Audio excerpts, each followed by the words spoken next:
es un punto.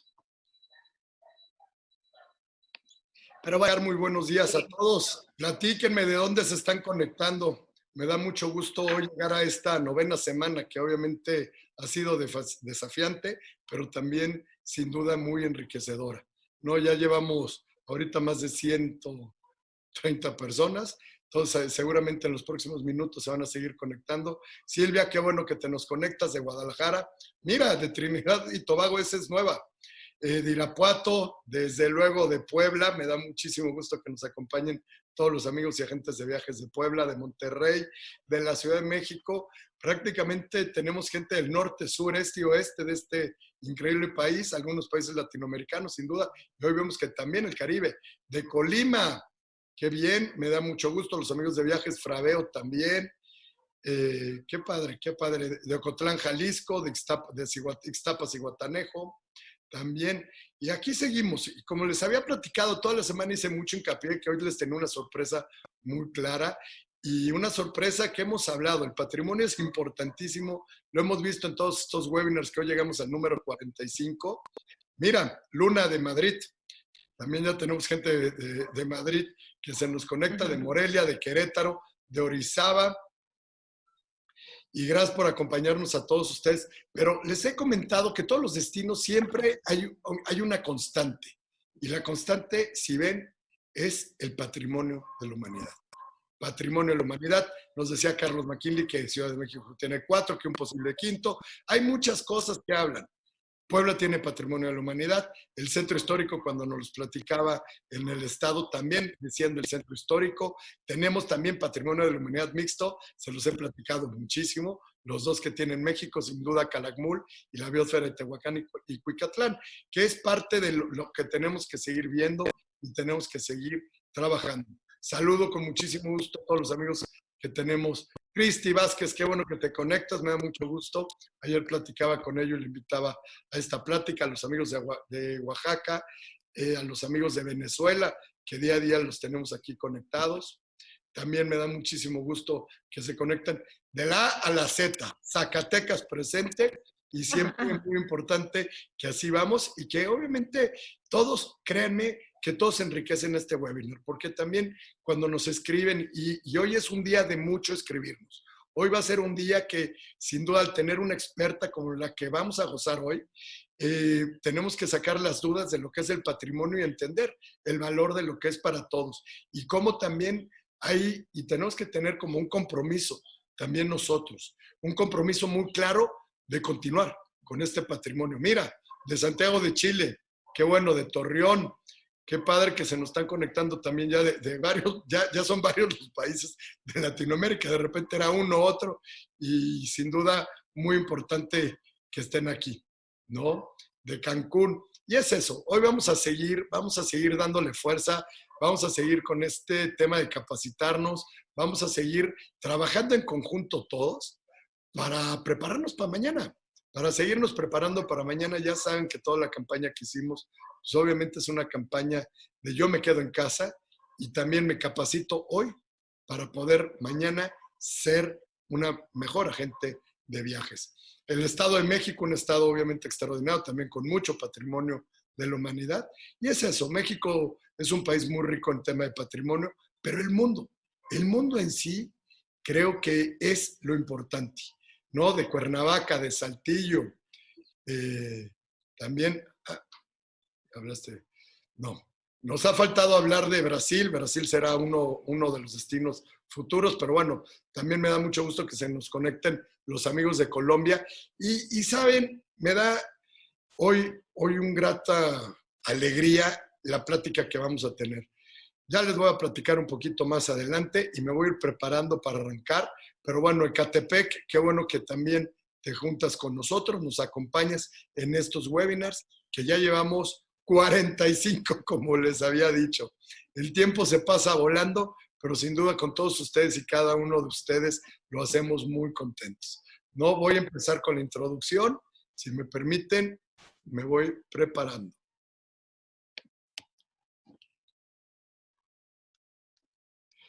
Bienvenidos al cierre de la 9ª semana en la serie de webinars que Petro Operador está realizando para esta comunidad de extraordinarios viajeros. una excelente forma de aprovechar una parada no programada debido a la contingencia que hoy vivimos. La campaña de Yo me quedo en casa, en ello radica nuestro interés de aprovechar este tiempo para después participar de la reactivación de la industria turística en México. Quédate en casa hoy para poder viajar mañana. Un agente de viajes lleva muchas horas de formación y muchos años de experiencia en los viajes, y en ello radica su gran ventaja competitiva para orientar al cliente, proponer opciones acordes a lo que desea, la cercanía a la seguridad, la calidad de la atención que proporciona la gente son características sin duda irreemplazables. Nuestro patrimonio cultural conforma la raíz a partir de la cual afrontamos el presente, enriquecidos por el aprendizaje y experiencias de muchos años, lo que da una identidad a toda una población. Esta herencia constituye uno de los recursos básicos para un destino turístico. Cualquier visitante que acude a un nuevo lugar convive con las expresiones que conforman la esencia de los lugareños. A través de estos momentos, el turista se enriquece y el destino, sin duda, se revitaliza, perdura y trasciende en la historia. Cuando se recibe una declaratoria de Patrimonio de la Humanidad, no solo se recibe un premio o un reconocimiento, se adquiere a su vez una responsabilidad y compromisos con el fin de preservar tesoros que pertenecen a todos por igual, turistas y habitantes. Por lo mismo, derechos para conocerlos, vivirlos y disfrutarlos, para quedar grabados en la memoria colectiva. Desde 1972, la UNESCO ha inscrito en la lista de Patrimonio Mundial más de 1,000 sitios culturales, naturales, mixtos y en peligro, alrededor de este magnífico planeta que le llamamos mundo. Hoy me da muchísimo gusto compartirles el tema Patrimonio Mundial y Turismo, un compromiso con la diversidad. Con una invitada, sin duda tengo el gusto de conocerla de lujo. La presumí toda la semana, obviamente nadie les dije quién era, pero la presumí porque Nuria Sainz, quien es además una gran apasionada de nuestra cultura y de nuestro país, tiene toda una carrera, desde la academia que se ha centrado en la promoción de la cultura y la protección del patrimonio mundial. De hecho, nada más para que vean un poquito, tiene más de 20 publicaciones sobre dicho tema. Se ha desempeñado en diversos cargos dentro de organizaciones multilaterales, tales como el Consejo de Europa y especialmente en la Organización de las Naciones Unidas para la Educación, la Ciencia y la Cultura, UNESCO. Fue directora de Patrimonio Mundial de América Latina y Caribe entre 2002 y 2003, y yo tuve la fortuna de conocerla cuando fue directora de la UNESCO en México en el periodo de 2013-2018. En sus propias palabras, la cultura es el origen, el punto cero, y es la mejor forma de entendimiento y de hacer mi trabajo. Es decir, la comprensión de esa diversidad cultural, el respeto y el valor que tiene la preservación de estas diferencias para conseguir el mejor entendimiento son fundamentales. Una experta en la cultura y en todas sus expresiones. Por ello, no podemos tener una mejor compañía para abordar esta charla y cerrar con broche de oro esta semana tan extraordinaria. Mi querida Nuria, muy agradecido que estés con nosotros, ya cerca de 500 personas conectadas, sin duda causas mucho revuelo y estamos encantados de la vida de tenerte como panelista y que hoy vas a platicar con nosotros y nos vas a enseñar la importancia de lo que es el patrimonio mundial. Muchas gracias, Roberto. Muy buenas tardes a todos y a todas. Es verdaderamente un placer estar aquí y un placer de reencontrarme con tantos amigos tan cercanos todos a México o en México. Yo quiero decirles que esta interlocución que vamos a tener hoy no tiene en absoluto un carácter institucional. Yo vengo aquí en mi condición de amiga de Roberto Traut, y sobre todo de continuar el intercambio que en tantas ocasiones precedentes nos ha llevado a hablar de patrimonio mundial y hacer de Puebla y de México un lugar verdaderamente extraordinario para continuar una importantísima reflexión mundial. Quiero decirles que yo ahora vivo en Roma, una ciudad extraordinaria, patrimonio mundial, un centro histórico de una enorme dimensión que ha sido centro histórico sin variar su carácter de capitalidad durante más de 2000 años de historia, y eso es muy único en un centro histórico. Los centros históricos pueden tener pequeñas áreas, ¿no?, que son relictos de lo que fueron otras formas de monumentalidad histórica, pero sí que esta ciudad es por antonomasia la ciudad con un centro histórico, arqueológico, capital hoy de la República Italiana, que no deja de sorprender en una integridad compleja, urbana y compleja. Con este confinamiento, evidentemente, la Roma se ha circunscrito al barrio, al jardín, hasta que solamente hace una semana hemos tenido la posibilidad de comenzar a andar en nuestro propio barrio. Y ha sido muy sintomático ver que esa ciudad que estaba llena de tantos admiradores, de gente que venía y que repetía la visita, de lugares donde las nacionalidades se contaban a cientos por metro cuadrado, pues la verdad es que es una ciudad ahora, no diría desierta, pero sí muy, muy despoblada. El turismo no solamente ha cambiado la faz de esta ciudad, sino principalmente la vida. Y yo les quiero decir que mi circunstancia ahora o mi paseo de estos días anteriores no ha sido ni más ni menos como de vivir la extrañeza de entrar como en una postcard, como entrar en una cartolina sin vida y sin gente, y empezar a pensar si este no es el mejor momento para reconsiderar un equilibrio necesario entre esa relación posible y muy mejorable del ciudadano y del visitante. Creo que en este país, como también, quizá no tanto en México, pero en este país como en otros países europeos, se vive y se desvive uno por esos itinerarios que han quedado completamente desnaturalizados de la función ciudadana, que viven en un monopolio de carácter turístico y donde realmente se ha perdido también la fisonomía del barrio y se ha perdido también el carácter propio del espacio público. Pienso, sin embargo, que el turismo siempre lo he entendido como una posibilidad muy cercana de vivir la diferencia, pero me importa, me interesa la diversidad porque la considero un capital fundamental para la humanidad y creo que el turismo puede actuar en dos dimensiones, fomentándola o anulando esa diversidad. Y yo le he agradecido a Roberto que sea este día en el que podamos también juntos pensar sobre una convocatoria especial de las Naciones Unidas. Ayer y hoy, el día de ayer fue el Día Internacional de la Diversidad Cultural y hoy es el Día Internacional de la Diversidad Biológica. Por eso, el subtítulo de esta charla es ese compromiso con la diversidad. Pienso que la diversidad es un capital social, más allá del cultural y del natural, es un capital social y creo que el turismo puede ser verdaderamente un garante de ese capital. Pero también estarán ustedes conmigo de acuerdo en que la forma de repensar la visita también tiene mucho que ver con la forma de repensar no solo el negocio, sino también la propia formación de los profesionales. Y yo pienso que el profesional del turismo es un antropólogo, no en potencia, sino en acto. Y en este sentido quiero organizar algunas ideas y sobre todo también invitarles a construir esa antropología del trato y del intercambio a partir de un conocimiento profundo. Es el conocimiento del patrimonio mundial.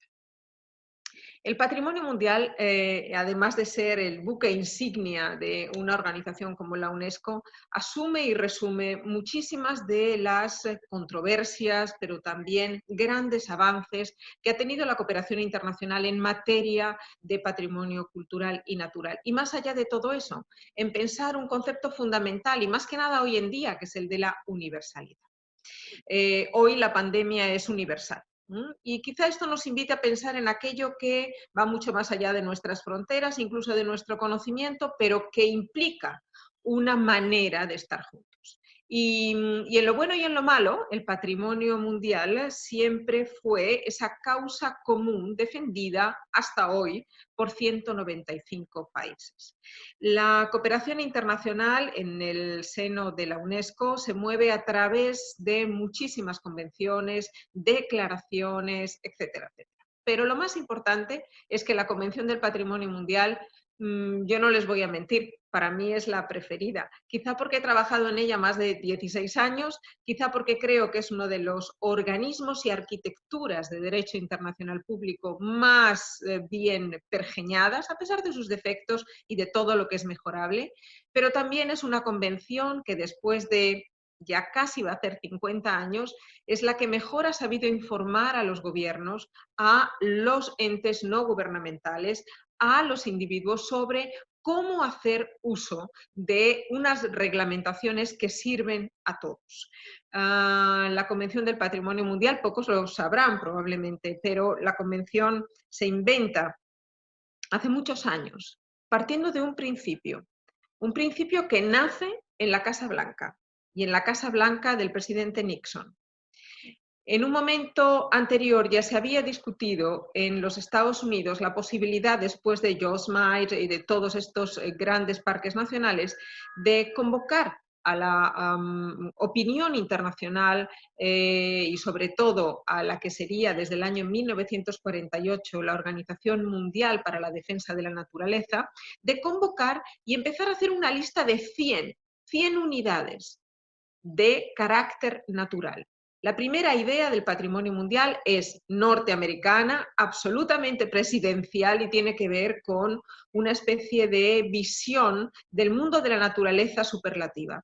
Y son los grandes parques nacionales, idea que nunca ha abandonado a los Estados Unidos ni a los Estados Unidos dentro de la propia UNESCO. Esa idea fue poco a poco cambiando. Una idea que tiene que irse modelando a partir de la necesidad que tienen dos estados, Sudán y Egipto. En el año 58 al 59, la construcción de la presa de Asuán pone en tela de juicio pues la destrucción o al menos cómo va a quedar sumergido un enorme patrimonio entre dos países. Pero la causa más importante de que el gobierno egipcio llamara a la puerta de la UNESCO era decir, creo que esto no lo podemos hacer todo. Y creo que no lo podemos hacer todos nosotros ni nos corresponde solamente a nosotros esta responsabilidad. Esa idea fue el origen de lo que en el año 70 empieza ya a discutirse como el germen de la Convención del Patrimonio Mundial. Posteriormente, los aluviones de Venecia y el aluvión también de Florencia hicieron también a un país como Italia la capacidad de declarar que no podía luchar solo ni enfrentar solo y además que no quería, que eran lugares que ya pertenecían al imaginario y al compromiso de la comunidad internacional y que era extraordinariamente positivo e importante no demostrar debilidad como Estado, sino querer compartir ese challenge, ¿no? ese enorme desafío. De manera que en el año 1970 la UNESCO tenía ya un director general extraordinariamente inteligente que se llamaba Embo. Era un africano senegalés. Hasta los 16 años era iletrado. Pertenecía a su propia vocación y tradición de oralidad y se convierte en director general de la UNESCO. Era un hombre con una capacidad y una sensibilidad increíbles. Y cuando ve que la Conferencia Internacional de los Océanos está empezando a brotar un germen de multilateralismo a favor del patrimonio natural y cultural, inmediatamente concibe la posibilidad de que la UNESCO sea esa plataforma multilateral donde poder desarrollar un trabajo de derecho internacional público. Y entre el año 70 y el año 72, poquísimo tiempo, se discute una convención que es la Convención del Patrimonio Mundial. 16 de noviembre del año 72 comienza la andadura, así que dentro de muy poco vamos a tener ya los 50 años, preciosos años de esa convención.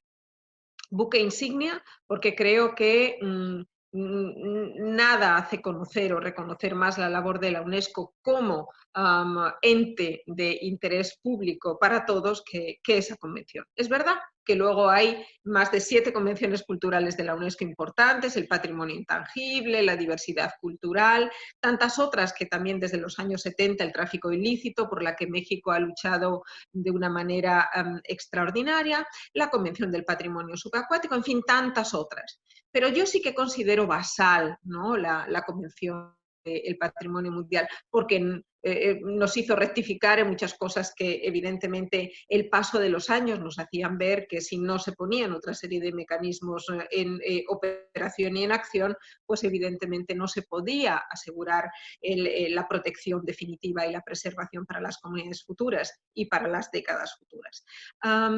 Importante como la Convención del Patrimonio Mundial ha acompañado la labor de las Naciones Unidas, como un sitio de patrimonio mundial debería de ser también ejemplar para otras agendas, la medioambiental, el derecho al agua, el derecho a una alimentación sana, el derecho a una literalidad, en fin, los sitios, si son ejemplares, no solamente es porque son bonitos, porque son monumentales, sino porque tienen que conformar también un universo de prácticas que sean acordes con lo que necesita la humanidad en el marco de la agenda del desarrollo de las Naciones Unidas.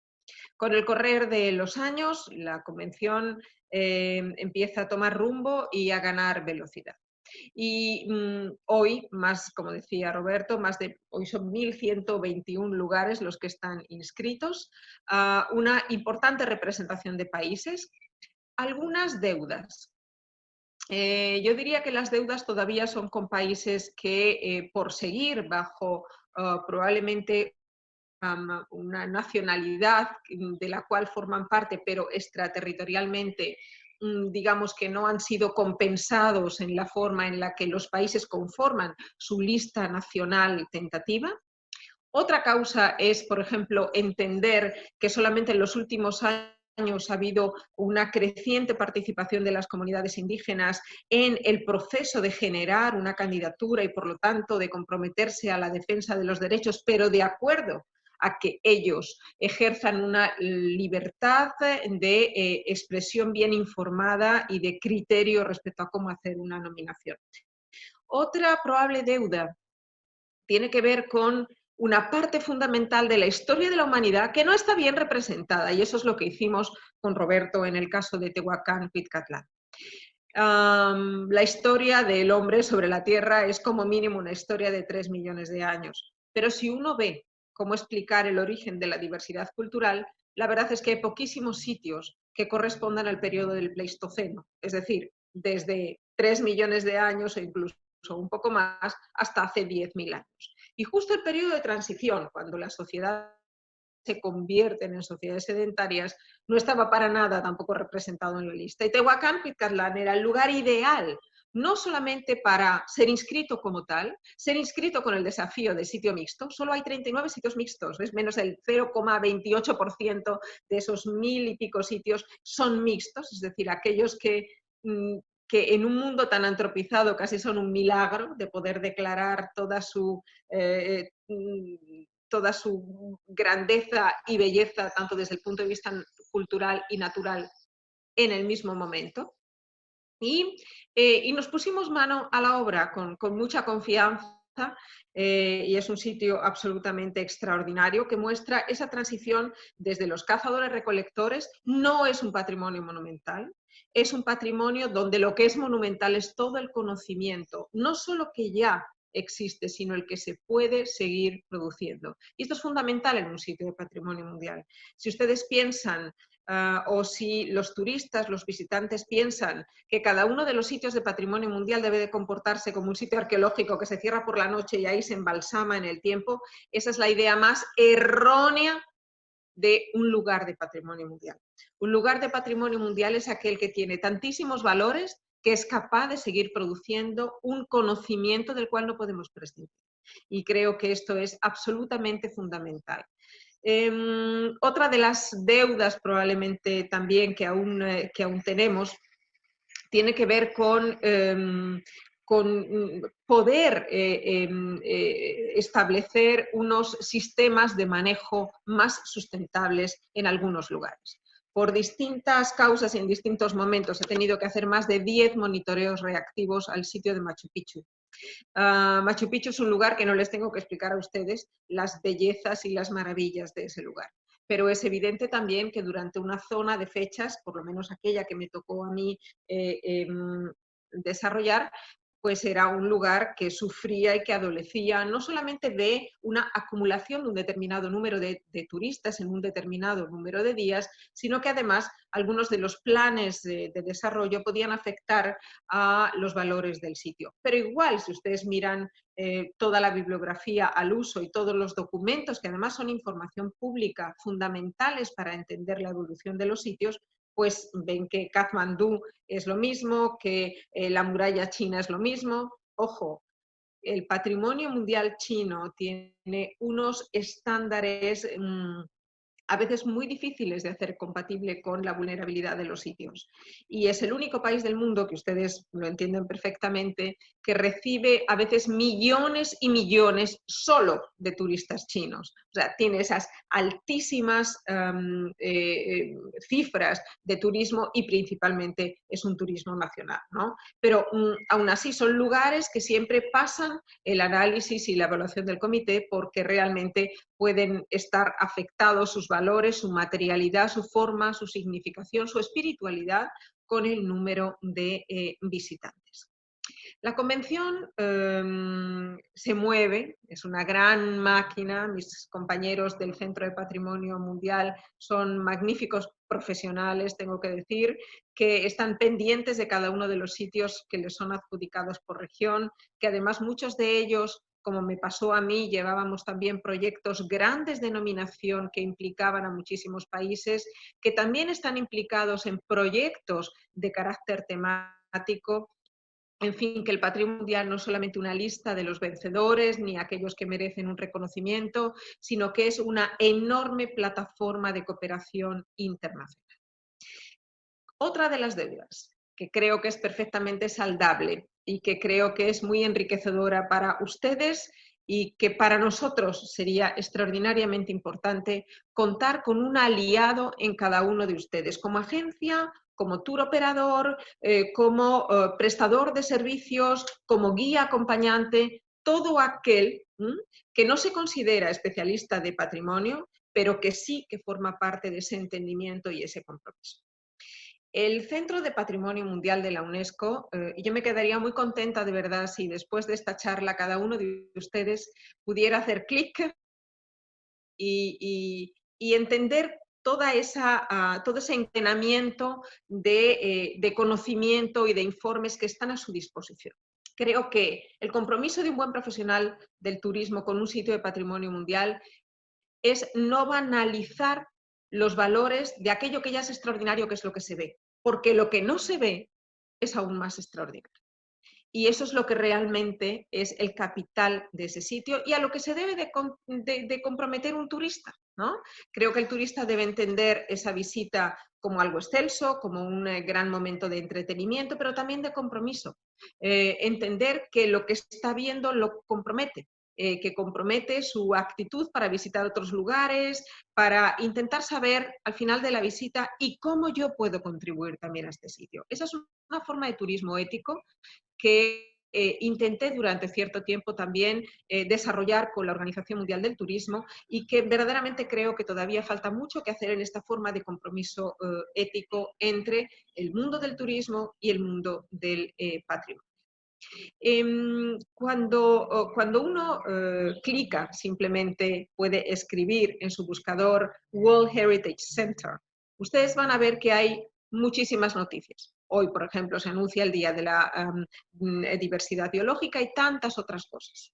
Pero si ustedes simplemente quieren clicar en uno de los primeros epígrafes, lista del list, y entonces después se van a México y clican en cada uno de los sitios de México. Y cada uno de los sitios de México tiene una propia historia, una narrativa que les informa a ustedes de los principales valores. Pero si quieren aún más disfrutar de ese conocimiento, vayan directamente a una pestaña que pone Documents. Y ahí van a ver ustedes toda la historia de ese lugar. Toda la información es todo información pública. Es un archivo absolutamente extraordinario, extraordinario a su disposición, a disposición de una visita comentada, a disposición de los turistas. Y ahí van a ver los valores fundamentales del lugar, lo que le está afectando al sitio, cómo el sitio se está preparando para la visita, cuáles son los sistemas de interpretación del lugar, si hay museo, no hay museo. No es una información turística, eso sí. Tendrán ustedes que formalizar la manera en la que pueden seleccionar esa información para hacer de la experiencia turística que ustedes van a manejar verdaderamente una experiencia de éxito. Ojalá lo puedan visitar. Vean, entren. Hay además todos los estudios temáticos, estudios específicos sobre turismo, sobre capacidad de carga, sobre el límite de cambio aceptable, sobre lo que están haciendo muchos países en sus planes de manejo en relación a el turismo. Creo que es una fuente inagotable de conocimiento y creo que no se puede desaprovechar para un ejercicio profesional en el que los profesionales del patrimonio confiamos que ustedes tienen pues la mejor de las oportunidades. Nosotros a veces no podemos guiar esa manera de ver los sitios de una forma especial. Ustedes sí, ustedes son los principales interlocutores de esa relación.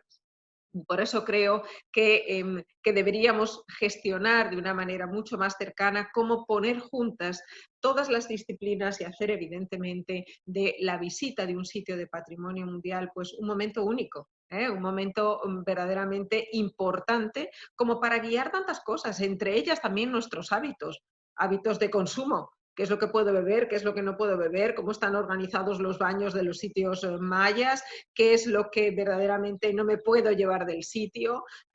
Y cómo contribuir en mi lugar, desde mi lugar, cómo contribuir virtualmente. Yo pienso que es muy evidente que las formas de compromiso hoy en día son muy variadas y aún digital son siempre agradecidas.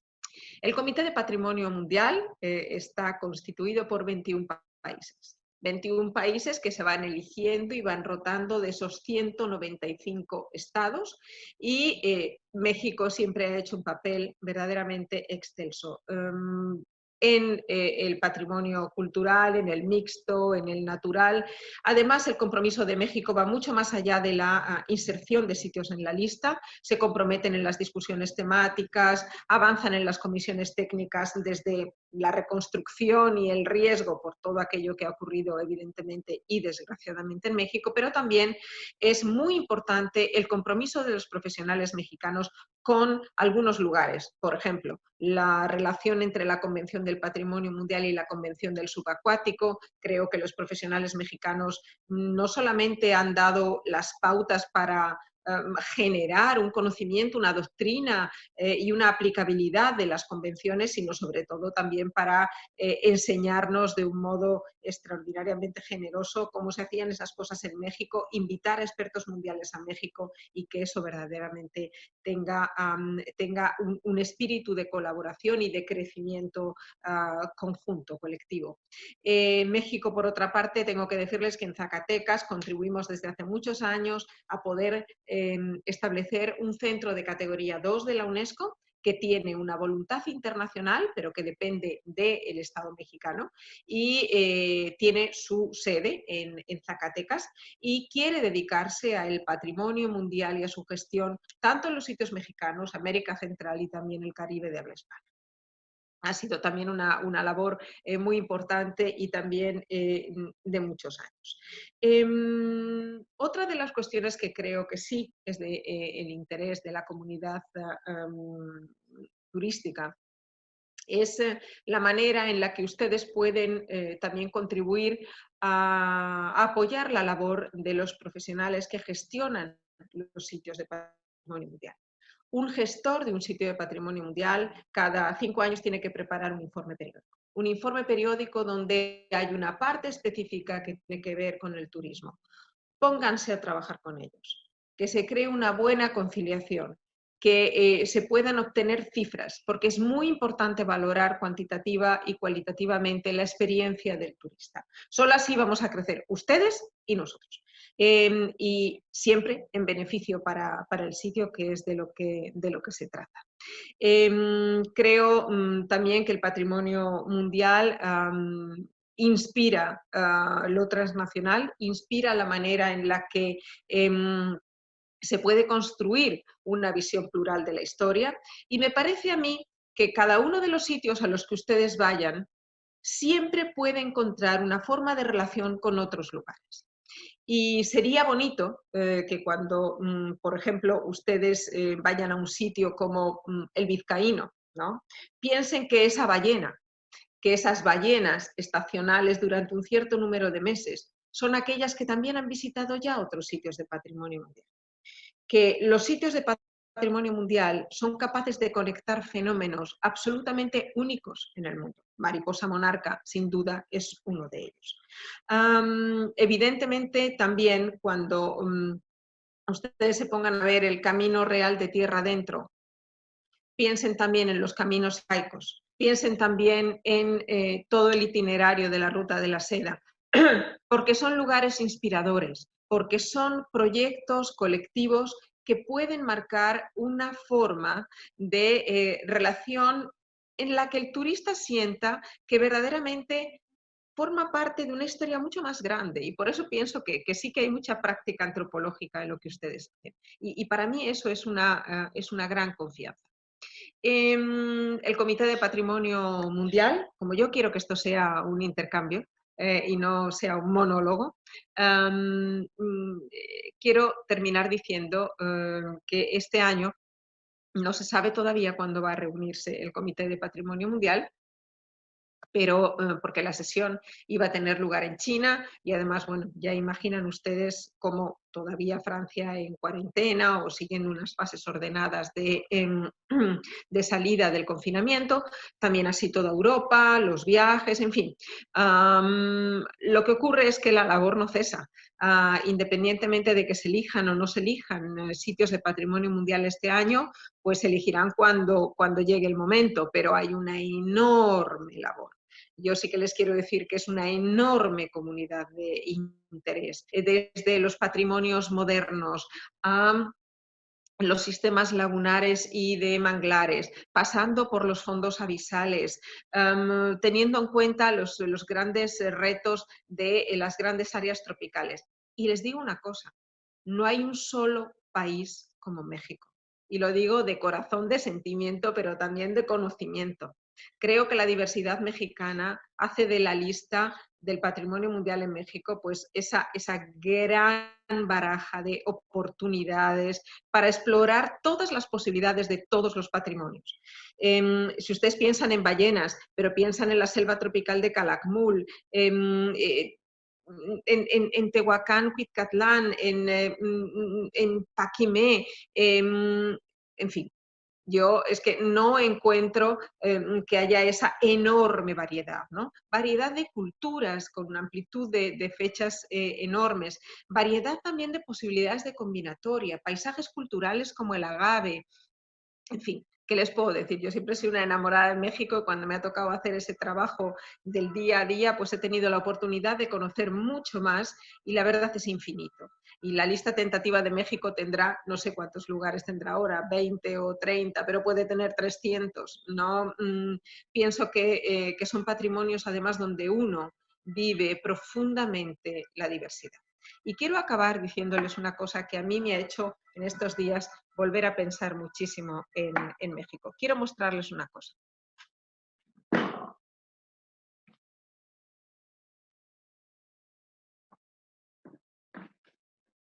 Este es un libro que he vuelto a leer hace muy poco. Es un diario de viaje de Oliver Sacks. Oliver Sacks es, y aquí actúa de viajero, pero ha sido uno de los neurólogos más importantes del siglo XX en el mundo. Él vivía en Nueva York y fue siempre un apasionado de la botánica. Con la Sociedad del Jardín Botánico de Nueva York, especialistas en buscar helechos raros en todos los lugares del mundo, él emprende un viaje a Oaxaca. Y aquí lo cuenta.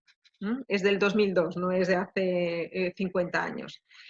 Aquí lo cuenta. Y hay una manera tan bonita de describir a México cuando dice, este es un lugar donde el tiempo no se paró, pero donde el tiempo es profundo.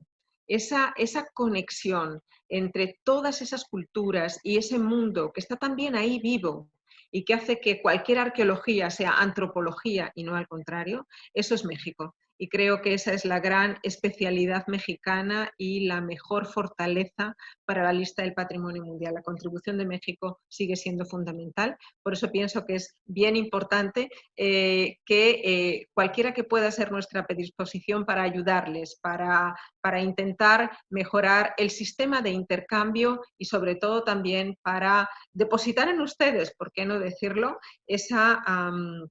ese interés en convertirlos en antropólogos del patrimonio mundial y hacerles aficionados a toda la información que está a su disposición. Yo me quedaría aquí por el momento, Roberto, y muchas gracias. Nuria, muchísimas gracias. Sin duda ya entenderán por qué presumía que el viernes íbamos a tener algo extraordinario. Y Nuria, claramente una experta en toda esta materia, y ya lo dejó claro, una adorada de México, y en México la queremos mucho, es especialista en todo lo que estamos poniendo. Me dejaste muy frío ahorita que el tiempo en México no se paró, sino que es un tiempo profundo. Eso me dejaste con una gran reflexión y es lo que tenemos que ver. Eso es la riqueza que también, Nuria, te platico, todos los martes invitamos a un estado de México. Y nos hemos dado una alegría de que estamos conociendo más nuestro país. Sorprendentemente, te puedes imaginar que uno de los destinos más vendidos en el mundo es Quintana Roo, Cancún. Ojo, del mundo y para los mexicanos también lo es destino. Cuando nos hicieron la presentación de Quintana Roo y nos enseñaron sus sitios arqueológicos, sus temas de patrimonio, la gran cantidad de producto que tiene un estado como Quintana Roo, que uno ya damos por palomeado y decimos que conocemos, sorprende a todos. Sorprende a todos y nos deja con unas ganas de ver más cosas. Hablamos de Ciudad de México, hablamos de Campeche. Sin duda, Puebla, pues ya lo sabes que te puedo hablar muchísimo de Puebla y de todas las maravillas que tiene tiene este estado, pero eso es México. México es patrimonio y es ahí donde yo defiendo mucho que en México se han metido muchísimo a este programa y que tienes a mucha gente involucrada y trabajando con ellos. Por eso, ayúdame, y aquí una de las preguntas que nos hicieron, ¿cuáles serían los lineamientos o los criterios para ser patrimonio de la humanidad? ¿Quieres que tome algunas preguntas o quieres que vaya respondiendo de una en una? ¿Qué prefieres? A ver, te platico. Tenemos esa. Tenemos otra que me dicen cuántos tipos de patrimonio existen. La página que compartí de UNESCO, que era la que decías, es whc.unesco.org. Esa es la correcta, ¿no? Correcto, que esas las vamos a seguir compartiendo. Y si quieres, me gustaría dejarte ahorita nada más criterios y cuántos tipos de patrimonio pueden existir, en lo que voy tomando más preguntas. Muy bien, gracias. Bien, entonces vamos a ver, en cuanto a los lineamientos, la Convención del Patrimonio Mundial tiene un documento base, que es el texto de la Convención, no ha cambiado, pero lo que sí ha ido cambiando es el modus operandi. El documento que acompaña al texto de la Convención es el que pretende explicar cómo se usa esa Convención. Y ese documento se llaman Directrices Operativas del Patrimonio Mundial. Forma parte de todo ese link que ya les he dado, pero si ustedes cliquean directamente Directrices Operativas del Patrimonio Mundial van a tener esas directrices. La última versión en castellano yo la edité hace ya algunos años, pero la última versión en inglés y en francés la tienen ustedes disponible en el sitio web. Va cambiando porque evidentemente también van cambiando algunos de los criterios, se van viendo cuáles son los peligros y hay que actuar adaptativamente a eso y bueno, se siguen una serie de protocolos y evidentemente se convierte en un texto de implementación de la Convención.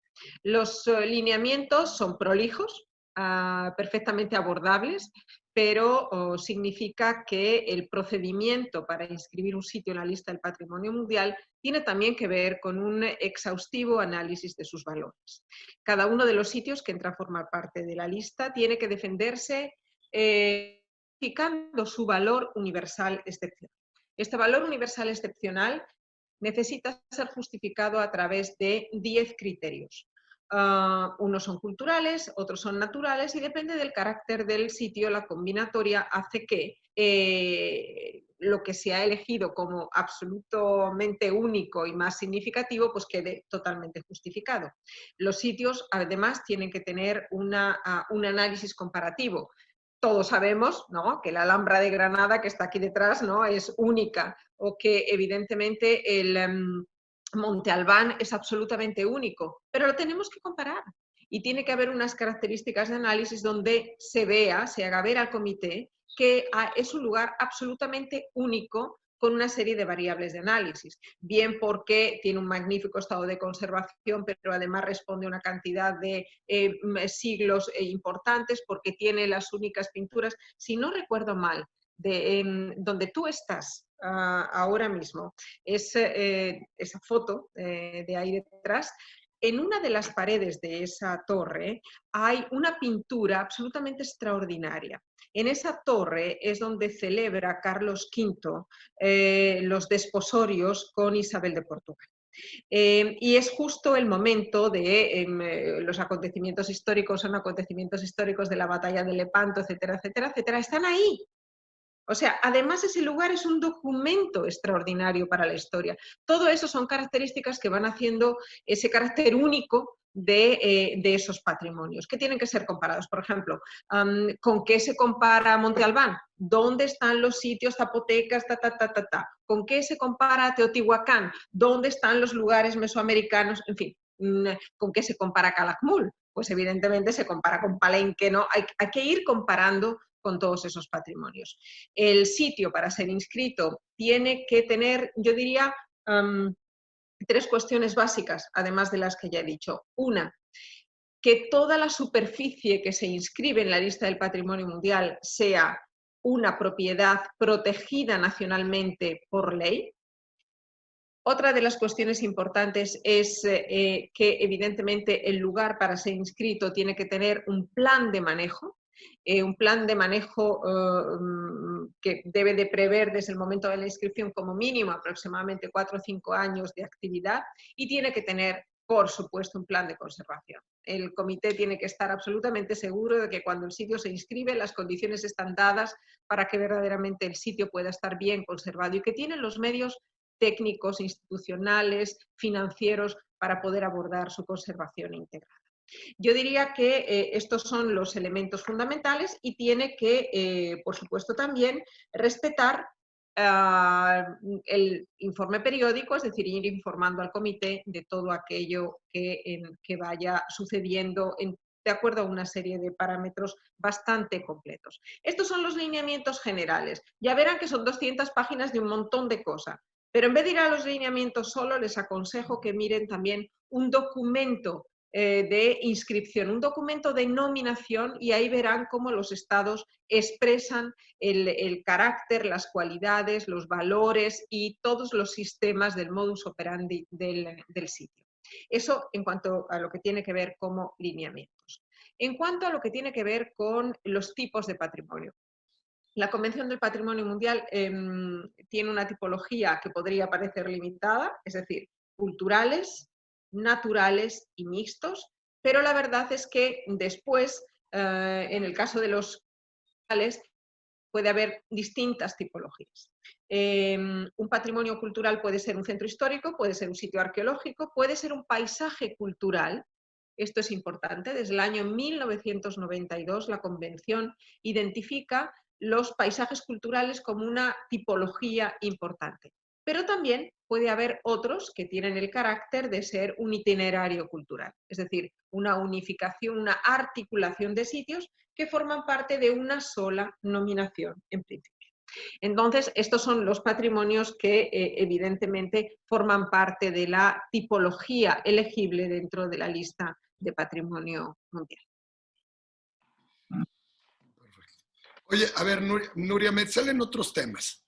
Aquí obviamente la preocupación de destinos, me imagino que es, y te voy a juntar varios temas, de destinos que el gran número de visitantes, pues obviamente colapsa estos lugares y ya hay unas regulaciones que se están haciendo.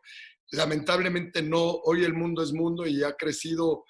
Hay un dato que en 1900, si no me acuerdo, 52, en el mundo había 25 millones de turistas y para el 2012 eran 1.000 millones de turistas y para el 2030 van a haber 2.000 millones de turistas. Ese es, bueno, eso era antes de toda la nueva, lo que nos estaba pasando, pero con los millones de gentes que viajan, sin duda se tienen que proteger los patrimonios. ¿Cómo ves ese tema? Muy importante. Otro de los temas que veo también que me dicen aquí, si existe algún ranking de los patrimonios. Y por último, comentaste lo del aluvión de Venecia. Explicar un poquito todo lo que representa y todo lo que es y lo que le pasó, obviamente, a gran parte del patrimonio de Italia, que podría ser muy interesante para mí. Ahorita te dejaría con estas 3 preguntas, mi querida Nuria. Bien. Yo voy a responder, son preguntas enormes, voy a responder de una manera sucinta y por supuesto a través de Roberto quedo atenta para poder desarrollar en amplitud estas ideas para las que ustedes quieren una explicación en mayor profundidad. En torno a el tema de los números de visitantes y el colapso y demás. Bueno, incluso para ustedes, o sea, hay momentos en los que realmente la afluencia es tal que para ustedes es muy difícil gestionar siquiera una visita, ¿no? Yo creo que eso estamos en condiciones de poderlo mejorar. Poderlo mejorar porque hay que hacer la visita más significativa. Los lugares no los vamos a tener para siempre, ni siquiera los que más duran, ni siquiera los que realmente parece que la historia no hace mella. Bueno, pues esos son patrimonios también vulnerables. Tiene que haber distintos sistemas de medición de las causas de esa enorme afluencia turística. Desde el control de las superficies, o sea, ustedes conocen Bonampak es un lugar extraordinario, pero yo a veces he tenido que ir, ahora ya no sé cómo está la circunstancia, pero en la última intervención sobre la restauración de las pinturas, es un sitio muy vulnerable, absolutamente extraordinario, pero bueno, había que decir a 2 chicas con mochilas que no giraran dentro, porque se estaban llevando evidentemente la superficie. Ahora, no, repito, no sé cómo es la visita del sitio, pero hay lugares extraordinariamente vulnerables. La vulnerabilidad hace que tengamos que aumentar y desarrollar aún mucho más las medidas de protección. ¿Qué significa eso? Significa que tiene que haber un compromiso negociado, que tiene que haber verdaderamente algunos protocolos de visita muchísimo más estrictos, lo cual no significa, evidentemente, que haya que tener una restricción, no. Yo soy de la posición de, sobre todo, saber que lo que estamos haciendo y el precio de cada entrada está contribuyendo a la conservación. Segundo punto, que cualquiera de las actividades que se hagan en un sitio de patrimonio mundial intente también no pensar solo en el turista, sino también en el habitante, porque el habitante también es un visitante. Y en muchos lugares es una fuente fundamental para cuando no hay esa gran confluencia turística, es una fuente fundamental para elevar el índice de la repetición de la visita y hacer que el sitio esté vivo durante todos los días del año. Si ustedes quieren un buen ejemplo de eso, pueden hacer una visita en la misma lista del Patrimonio Mundial a lo que propone la actividad de los dólmenes de Antequera. Los dólmenes de Antequera, yo no conozco un sitio de Patrimonio Mundial donde acercarse y entrar en un dolmen sea una cosa, es muy restringido. Cada día del año hay una actividad. Cada día del año hay una actividad importante. La manera en la que el sitio puede corresponder a la celebración de un día de patrimonio mundial. Echen un vistazo a todo el calendario de las Naciones Unidas. Cada uno de los días del año es la celebración de algo. Intenten vincular esa visita a ese sitio con algo que está más cerca de esa agenda. Intenten redistribuir también el número de compromisos a lo largo del año y eso está en manos de todos. Pero cada día hay algo que celebrar. Intenten ponerle la guinda a ese día y no solamente pensar también en los que vienen de lejos. Yo estoy segura que en un sitio de patrimonio mundial y dentro del plan de manejo, ustedes pueden colaborar para establecer un protocolo de visita que haga la visita significativa. Además de todo esto, hay otro kit de la cuestión en el patrimonio mundial, que me parece que tiene que ser digno de respeto. Ustedes saben, por lo menos cuando yo estaba allí, la tumba de Pakal no se puede visitar. Ustedes saben que la cueva de Lascaux tiene prohibida la entrada, como también en la mayoría de los casos y días la cueva de Altamira. Hay lugares del patrimonio mundial que no pueden ser visitados, pero ni siquiera con poca gente. Y eso creo que también hay que respetarlo en determinados momentos de la vida de ese documento y de ese monumento. Hoy hay medios digitales, hay formas de autentificación, es decir, de intentar reproducir la realidad y es importante, es todo un terreno a ensayar y sobre todo a analizar en discusión. He tenido la posibilidad de hacer un análisis de una tesis doctoral australiana sobre la reproducción de los sitios rupestres y qué significa esa visita desde el punto de vista patrimonio mundial. Creo que también es otra cosa muy importante que hay que hacer, hay que cualificar y que cuantificar. No creo que sea interesantísimo poder ver Teotihuacán con 2 millones de personas, porque probablemente no estemos viendo ni la escala, ni estemos rindiendo un homenaje ni al sitio, ni al visitante, ni a nuestra práctica profesional. Y creo que hay que repensarlo. En cuanto al ranking, pues todos son vencedores y todos son lugares donde el compromiso se tiene que medir día a día. No hay un ranking de mejoras y de peores lugares. Lo que sí hay en muchos casos es un convencimiento de los miembros del comité por intentar proponer formas de dar publicidad a los mejores casos, ¿no? Por ejemplo, algunos de los castillos alemanes que están inscritos en la lista del Patrimonio Mundial, pero ahora están haciendo prácticas agrícolas sostenibles en sus jardines, que son agro, que son huertos, que son orchard. Y verdaderamente creo que eso es una práctica sostenible.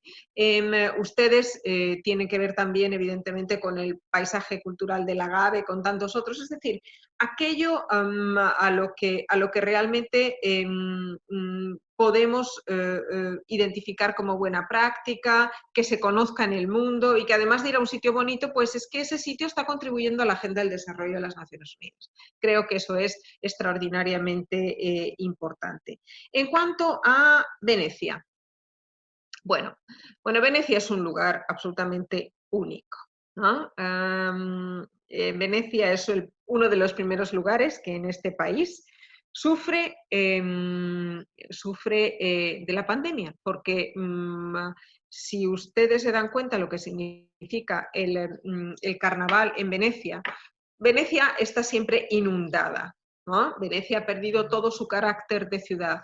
El 95% de la población vive fuera de Venecia.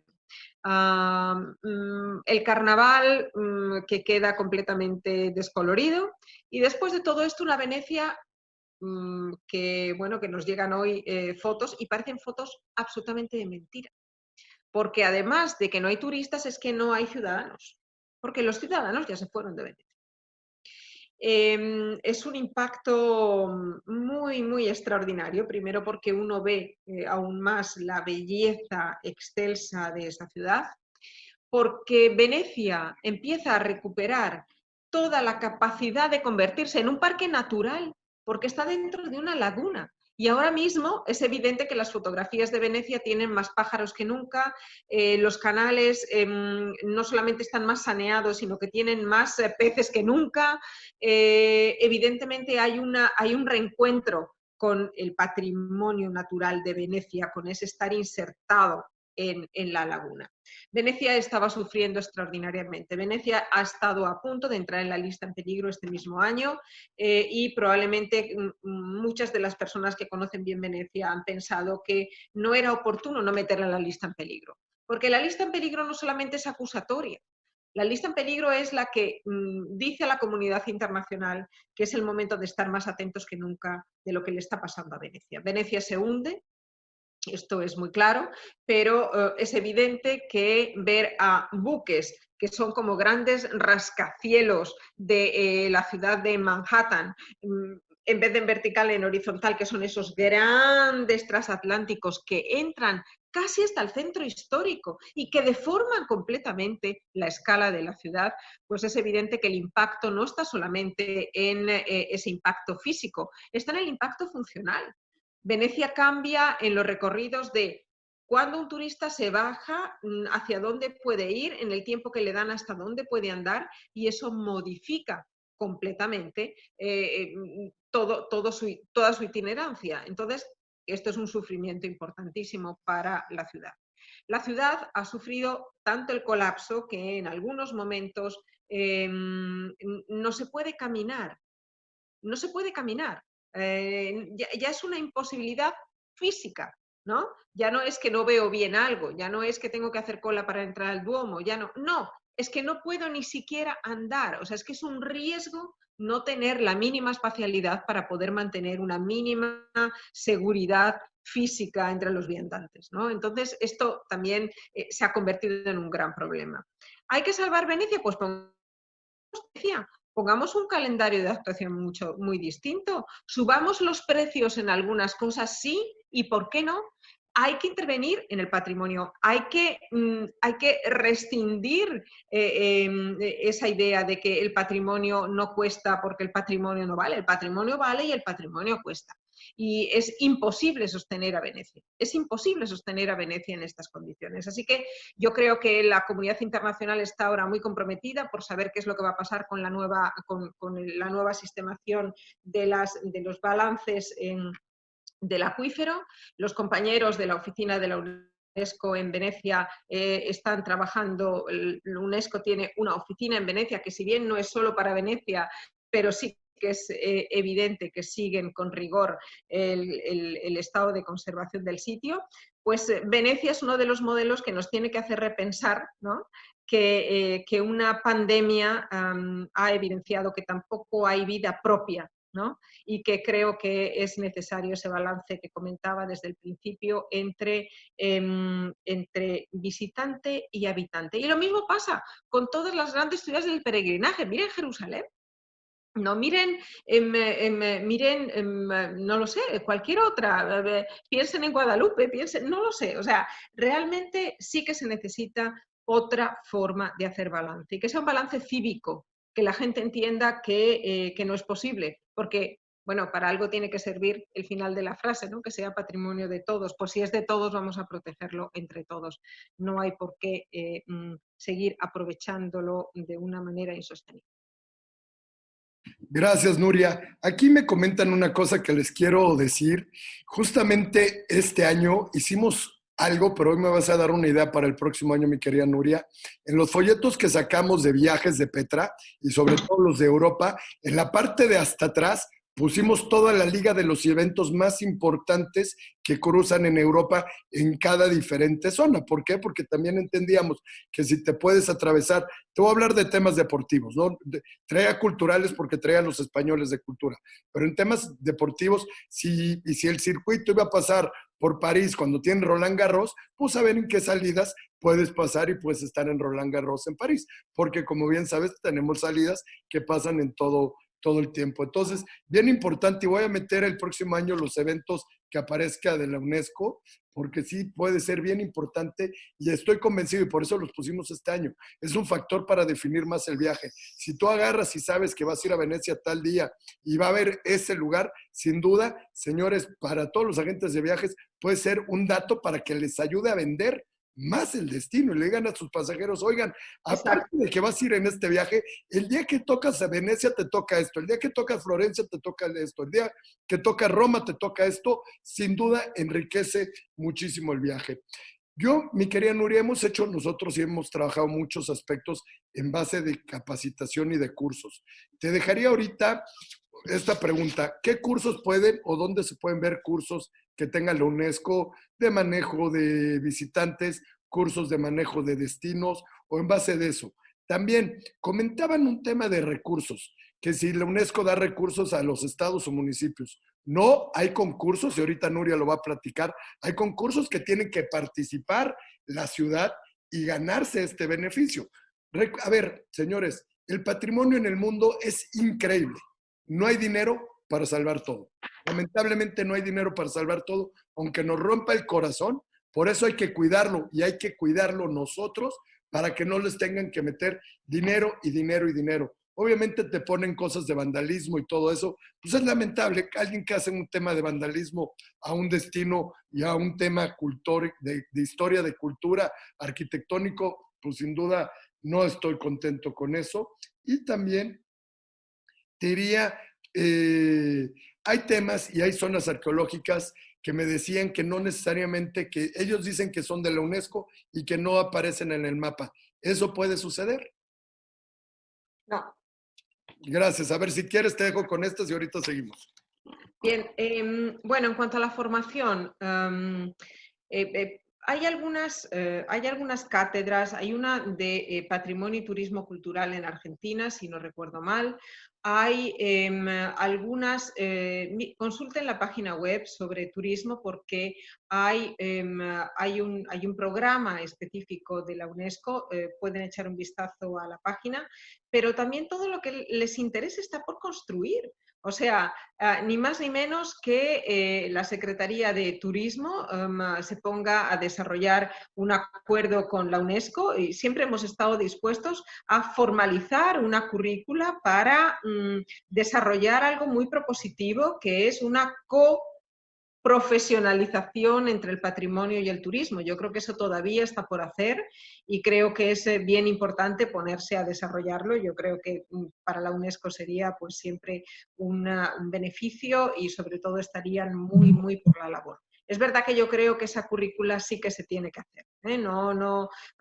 Es cierto que hay algunos másters que hablan de este tipo de proposiciones, pero creo que algo que involucre más, sobre todo ahora ya en estos últimos años, a una forma de profesionalización más específica, está por hacer. Así que creo que sería bien importante.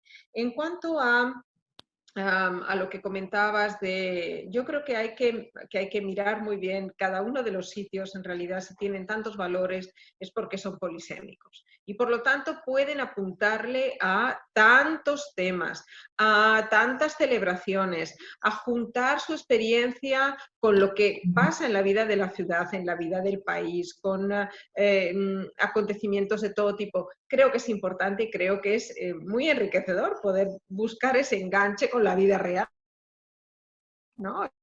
Nos dan para mucho. Me quedo aquí por el momento. Perfecto, muchas gracias. Sin duda, obviamente es muy difícil, son miles de patrimonios, como ya lo veíamos viendo, que lo cuiden. A ver, cuando alguien no está cumpliendo, no están cuidando algo que es patrimonio de la humanidad, ¿dónde se puede denunciar o dónde se puede avisar? Ese sería uno.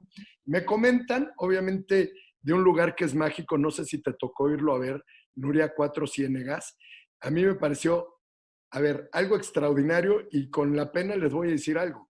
Yo el 1 de mayo de este año iba a ir a conocerlo porque lo había visto en fotografía. Es un lugar natural extraordinario. Me iba a quedar en un hotel que es Hacienda 1800. Obviamente con el tema de no poder salir, el puente ya no lo pude hacer, pero es un lugar increíble y te dejaría eso. Y por último, siempre presumo, y perdón, pero tú sabes, ya hablabas de la riqueza de México, pero también hablamos de la riqueza de México del tema gastronómico.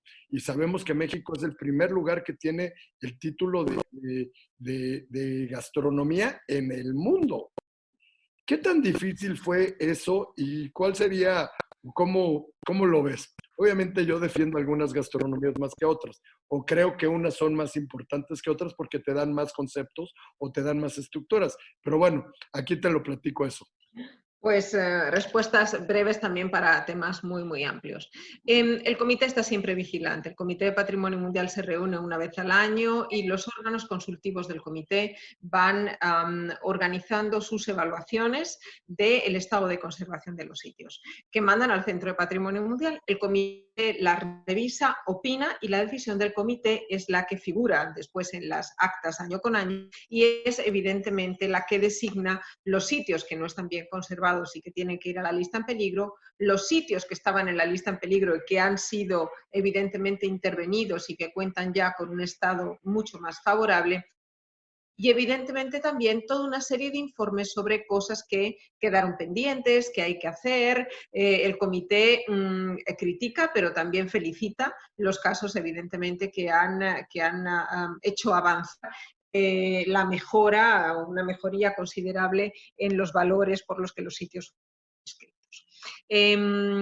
Esta es una labor muy compleja. Les puedo decir que si un comité de patrimonio mundial al año dura entre 12 y 13 días, más de 6 días de ese comité se pasan discutiendo verdaderamente el estado de conservación de sitio por sitio, ¿no? Entonces, esto es una labor muy concienzuda y realmente es la que mejor legitima todo el aparato del patrimonio mundial. Respecto a Cuatro Ciénegas, qué bueno que sale este tema. No solamente he ido a conocerlo, sino que también con el gobernador de Coahuila le propuse en varias ocasiones poder avanzar la nominación del sitio. Es evidente que los estromatolitos pues, son una historia de todo el planeta Tierra, de lo que somos, es el origen de la vida, y eso ya es causa suficiente, pero también quiero decirles que además tuvimos una colaboración extraordinaria con nuestra amiga, la secretaria de Medio Ambiente. Es en realidad reserva de la biosfera, puede tener muchísimos tipos de posibilidades como sitio y área natural protegida. Pero más allá de todo eso, hay algo también que es muy desconocido en Cuatro Ciénegas y es su arte rupestre. El arte rupestre es una cosa extraordinaria. Las bellezas geológicas son extraordinarias, esas minas de mármol. En realidad, esos desiertos de arena blanca, es una cosa absolutamente extraordinaria. Si ustedes quieren ver cómo nosotros entendimos también el desierto de Coahuila y Cuatro Ciénegas, pueden consultar una publicación que hicimos hace algunos años y que se titula algo así como La vida en el desierto.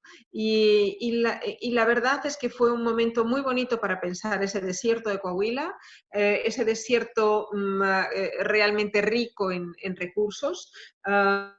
Y verdaderamente recursos que no siempre se pueden apreciar, que no están conocidos, pero realmente es una enorme, enorme mancha desértica, probablemente la mayor, sin duda, de toda, forma parte de la mayor mancha del desierto chihuahuense en América del Norte.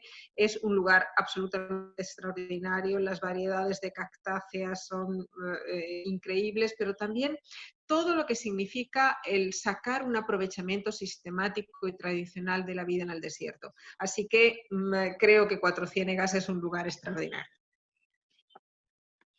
Muchísimas gracias. El intangible y la gastronomía. Bueno, muchos de los lugares son maravillosos, muchas de las tradiciones son maravillosas, pero yo lo que les quiero decir es que sin los artífices que preparan, que organizan la argumentación, están ahí, que lo defienden, pues los sitios no serían sitios de patrimonio mundial o evidentemente los patrimonios intangibles, las tradiciones, pues no estarían donde están. Y yo quiero decir que la señora Gloria López Morales ha hecho durante su labor en UNESCO y después fuera de la UNESCO, pero siempre unesquiana, ha hecho una labor extraordinaria. Extraordinaria porque la primera vez que se conceptualiza la práctica gastronómica como una posibilidad de ser elegida el patrimonio intangible fue México quien la defiende, ¿no? Cocina michoacana que después invita a la gran cocina mexicana, pero que después concita los intereses, no voy a decir las envidias, pero sí los intereses, y los franceses, la dieta mediterránea, todos se ponen a trabajar, ¿no? El kimchi coreano, las tradiciones japonesas, en fin. Ahora ustedes ven que la lista del patrimonio intangible de la UNESCO de la Convención del 2003 pues es mucho más gastronómica y eso es gracias a México y yo diría gracias a Gloria López Morales. Muchísimas gracias. Sin duda, un tema muy importante. Obviamente, a ver, voy a hacer una cosa. Enséñenme, mándenme en Instagram al de Petro Operadora la fotografía en qué patrimonios de la humanidad han estado. Vamos a hacer un concurso con todo eso para ver quiénes estuvieron y me van a sorprender seguramente más de uno. El mundo es de patrimonio de la humanidad y ayúdenme a compartir en el Instagram de Petra ese tema. Nuria, a ver, vamos a ir finalizando y obviamente te agradezco muchísimo tu tiempo y todo, pero me gusta dime, mucho, lo que pasa es que me gusta mucho la interacción con todos ustedes. Ahora no se puede hacer de otra manera, pero la agradecida soy yo.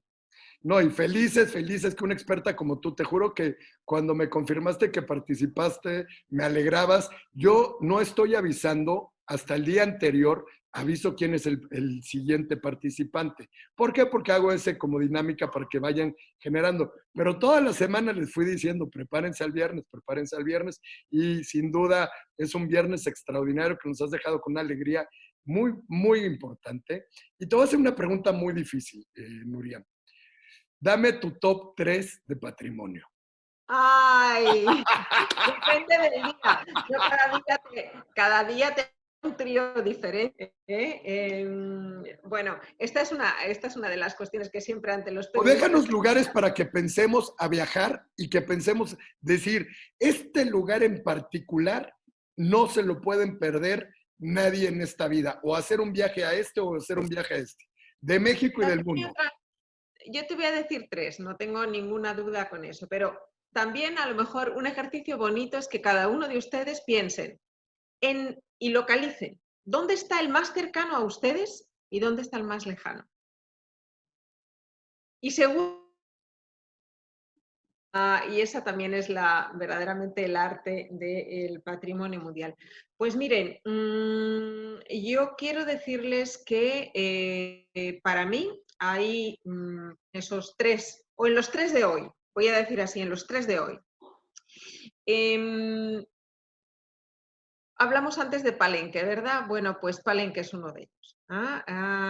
Quizá porque yo, como ustedes ya lo notaron, soy española y además soy arqueóloga. Y hace muchísimos años en mi vida empecé a estudiar el origen de la historia de la arqueología. Y el origen de la historia de la arqueología se puede situar en distintos momentos, pero hay uno fundamental, que tiene que ver con Pompeya y Herculano. Y ustedes saben una cosa, Carlos III decide excavar, gracias a su mujer, Pompeya y Herculano, y cuando el rey pasa a España, decide que en Palenque hay que hacer una expedición arqueológica. Es el primer momento de exploración arqueológica y eso ocurre en Palenque. Palenque es un sitio absolutamente extraordinario, es un lugar que tiene una medida y una escala únicas, es un lugar con una espiritualidad muy, muy especial. Y todo lo que ocurre con Pacal y todo lo que significó ese momento de esplendor, pues para mí siempre ha sido muy significativo, ¿no? Y encontrar pues esa enorme cantidad de tradición de investigación, el nuevo museo, que esto también es muy importante, la forma en la que los museos de sitio les ayudan a ustedes, pero ayudan al sitio, ¿no? A hacerse comprender y a mostrarse, a demostrar sus valores, esto es muy importante. Así que uno ya, lo he dicho, Palenque. Otro, voy a decir un sitio natural. Y como ya he mencionado muchos de México, voy a decir otro, que no es mexicano. Es el Pantanal. El Pantanal está en Brasil. El Pantanal tiene el tamaño de todo el territorio nacional de Francia, para que ustedes se hagan una idea. Es un lugar absolutamente extraordinario. Creo que poco visitado, extraordinariamente grande. El río Paraguay junta a 3 grandes países. Todo es enorme, todo es casi una epifanía, uno ve casi milagros, es como el mundo de Spielberg, pero de verdad, ¿no? Nenúfares de 10 metros de diámetro, áreas naturales protegidas de todos los tamaños, islas visitadas por la onza, que es la pantera específica del trópico, aquí lo tienen. Es un lugar absolutamente único, único, y extraordinario. Y el tercero, pues porque me tocó 10 años de mi vida hacerme responsable de la coordinación general de la nominación, pues son los caminos incaicos. Los caminos incaicos, el sistema vial incaico, que ni más ni menos pues nos llevó 10 años de trabajo, la inscripción de más de 1000 kilómetros de caminos, de más de 400 sitios arqueológicos y haber contactado y trabajado con una enorme cantidad de comunidades indígenas contemporáneas en los Andes, que es la nominación más grande del patrimonio mundial.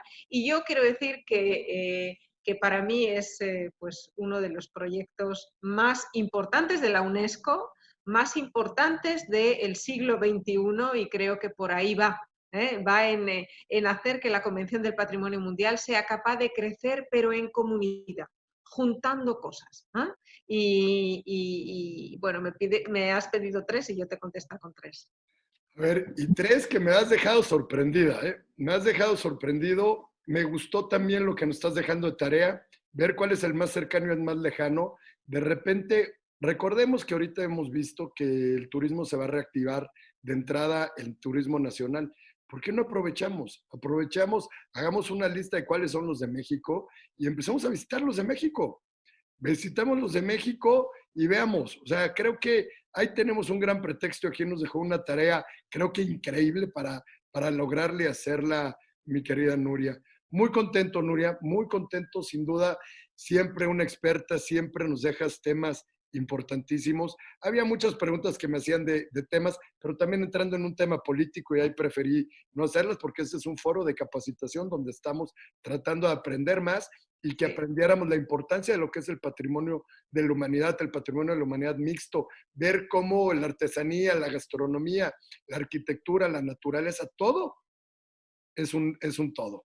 Y todo eso que es un todo es lo que tenemos que hoy, por favor, salir a cuidar y cuidarlo todos nosotros. Nuria, te quiero agradecer muchísimo. Si tienes 2 minutos más, hacemos un juego todos los días que se llama Kahoot.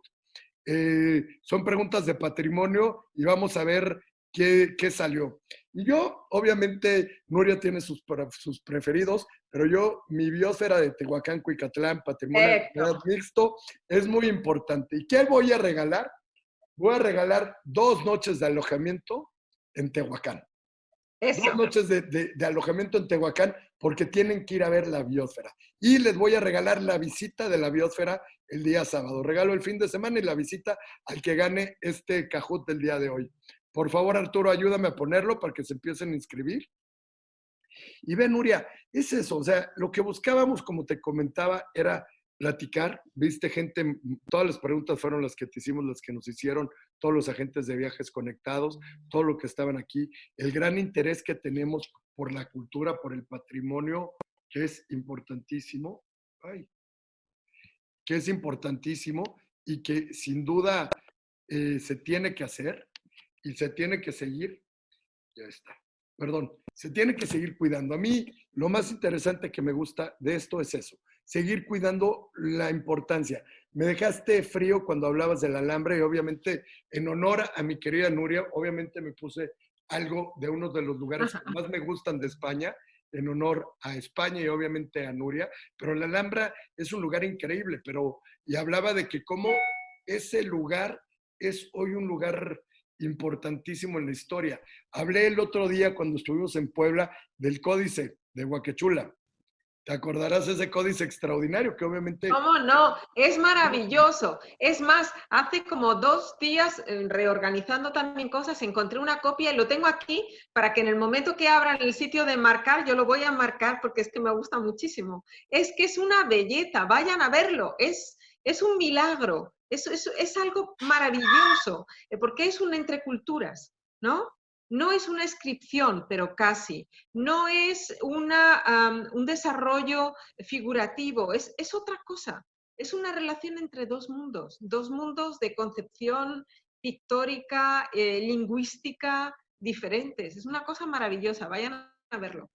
No, y a ver, de eso se trata, y justamente es un tema que buscábamos, y hemos platicado, y te juro, cuando nos salió la idea de buscarte, es que todos los días hablamos de patrimonio.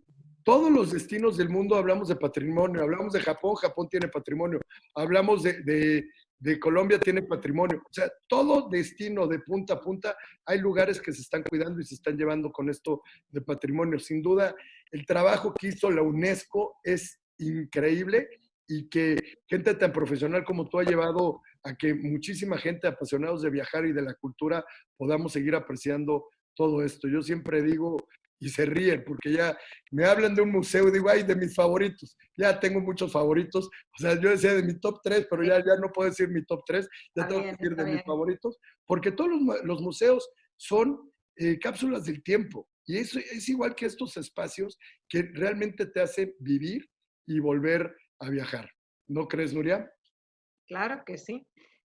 Un museo, además, ahora estamos en ese compromiso, ¿no? de que el museo debe ser también el lugar de la diversidad, de una lectura plural de la historia y sobre todo también que cualquiera que sean sus colecciones y su carácter puede comprometerse con un discurso actual contemporáneo. Y eso creo que es un reto para los conservadores, para provocar este intercambio, pero también debe ser una exigencia en el visitante, ¿no? Que todo eso, que cualquiera que sea la colección, por muy antigua que sea en el tiempo, tiene un significado presente. Y creo que eso es lo más bonito de la profesión, ¿no? Actualizarse en permanencia. Justamente. Y vamos a seguir teniendo este tema de actualización. Creo que ahorita lo mejor, y fue cuando salimos con esta idea, Nuria, en el momento ahorita que tenemos esta parada forzada, capacitarnos, prepararnos. Y les digo a todos los agentes de viajes, díganle a sus clientes que están preparando y que ya tienen un mundo nuevo que les van a vender y que les van a decir y que van a tratar de que participen y de que vayan. Entonces eso vamos a seguir y vamos a seguir trabajando con esta idea. Vamos a seguir ya 9 semanas. Y te platico, bueno, Nuria, mañana, la próxima semana, el viernes llegamos a nuestro webinar 50, que es una locura y he podido, ahorita que ya empiece Arturo, he podido, cuando empiece lo paro, he podido tener un contacto con muchísima gente y nos ha pasado que el tiempo vuela. Vuelan estas 9 semanas impresionantemente. A ver, Arturo, ¿qué tan bien se vio con las preguntas? ¿Qué patrimonio de la humanidad fue cambiado de lugar?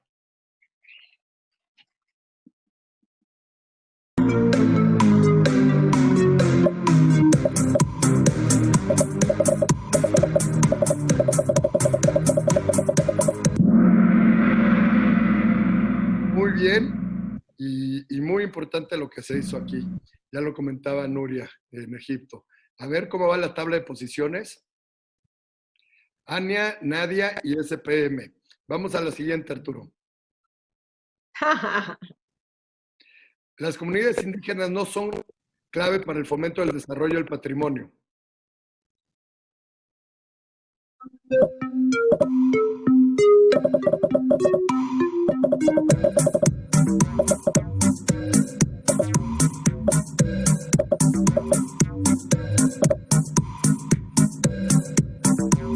Claro, son fundamentales bien. para el desarrollo, ¿no? A ver la siguiente, Arturo.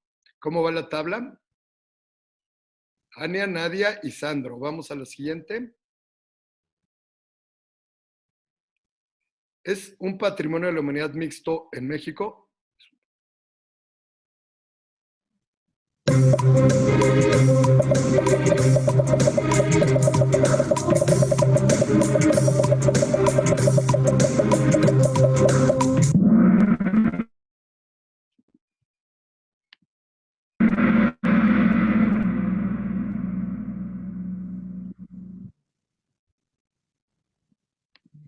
Mira, Calakmul, conste que para que vean que hablo y siempre he hablado de los dos patrimonios mixtos. El otro día también tuvimos a Jorge Manos, el secretario de Campeche, y nos hizo una presentación increíble. Vamos a la siguiente. La tabla Ania, Jania y Erika. Vamos a la siguiente. El Valle de Tehuacán, Cuicatlán, es un sitio mixto en la lista de Patrimonio Mundial de la Humanidad. Qué bonita foto. Mira la fotografía.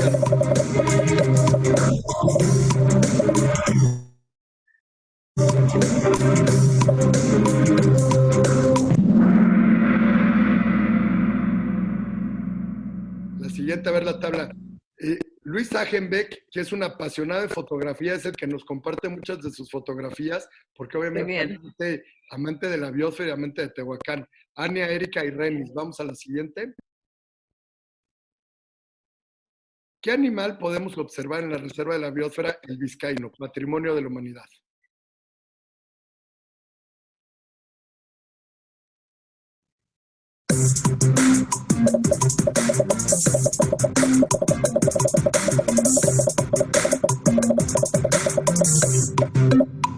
Está bien, está bien.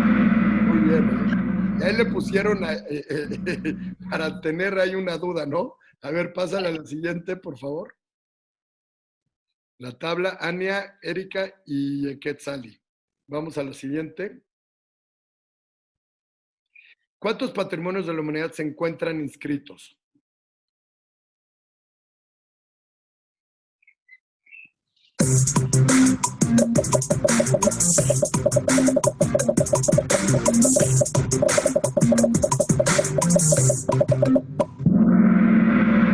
Muy bien. Vamos a la siguiente. ¿Cómo va la tabla de posiciones?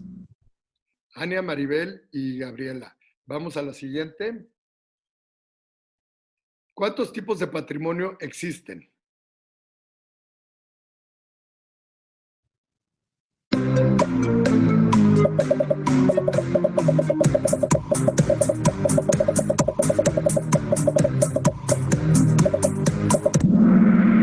Bien, bien, muy bien.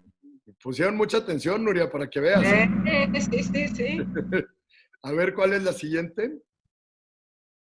Ania, Gabriela y Maribel. Vamos a la última pregunta. ¿El precio de las entradas apoya la conservación de los sitios patrimonio?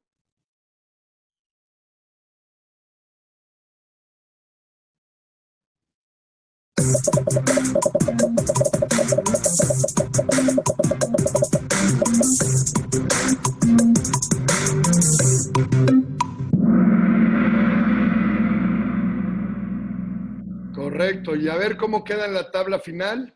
Enséñame, Arturo. Maribel, Gabriela y Ania. Ania, ya sabes, escríbenos al WhatsApp de Petra y vamos a ir avanzando en todo esto. Mi querida Qué Nuria. bien, 3 mujeres, muy bien, muy bien. No, sí, a ver, en la industria turística es de mujeres. A ver, en Petra te puedo decir que alrededor del 70% son mujeres en mi oficina. Y así es una industria muy de mujeres porque realmente extraordinarias las mujeres y aparte yo pro mujer. Entonces ya te puedes imaginar, mi querida pues, Nuria. muchísimas gracias a Gracias todos. a ti.